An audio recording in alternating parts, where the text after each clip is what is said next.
नमस्कार बच्चों। यदि आप हिंदी के छात्र हैं तो आगामी दिनों में आपके हिंदी की परीक्षाएं होने वाली है। चाहे आप कक्षा 10 में हो या कक्षा 12 में हो या कॉलेज में हो, किसी भी कक्षा के लिए ये जो आवेदन पत्र यहाँ दिया गया है वो बहुत जरूरी है। ये जीवन में कभी भी काम आता है क्योंकि ये एक औपचारिक पत्र है। तो औपचारिक पत्र आपको अगर नगर पालिका में डालना है या आपको छात्रवृत्ति के लिए आवेदन पत्र लिखना है, ये स्वास्थ्य विभाग में लिखना है, जहाँ भी आवेदन पत्र लिखना है वो उसका एक ही फॉर्मेट होता है और ये औपचारिक पत्रों के अंतर्गत आते हैं।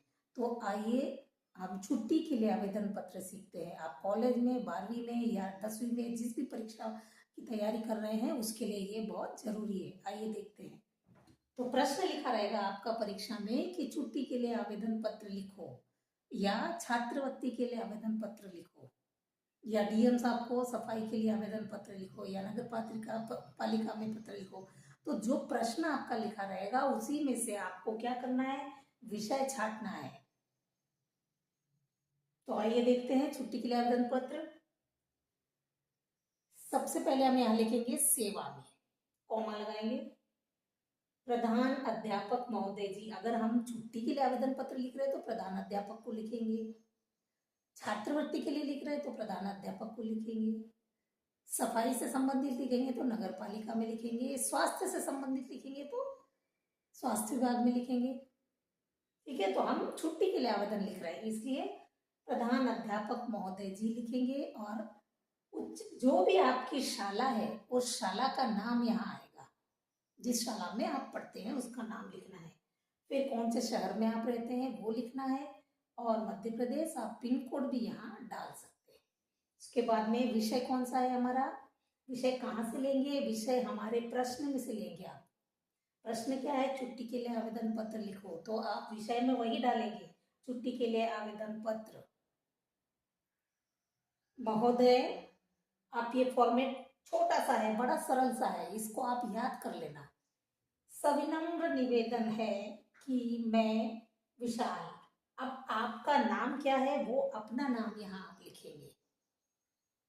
आपकी शाला में कक्षा 10 ब का मतलब आप किस कक्षा में पढ़ते हो वो आप वहां पर लिखना है। या 12 अ का छात्र है या 10 ब का छात्र है तो छात्र हूं, मेरा स्वास्थ्य ठीक नहीं होने के कारण मैं आज दिनांक, जिस दिन आपकी परीक्षा होगी उसी दिन की आपको दिनांक डालना है। जैसे मान लो आज 24 तारीख है तो 24/2/2025 को शाला आने में असमर्थ हूँ। जिस दिन आपकी परीक्षा होगी उसी दिन का तारीख आपको यहाँ लिखना है।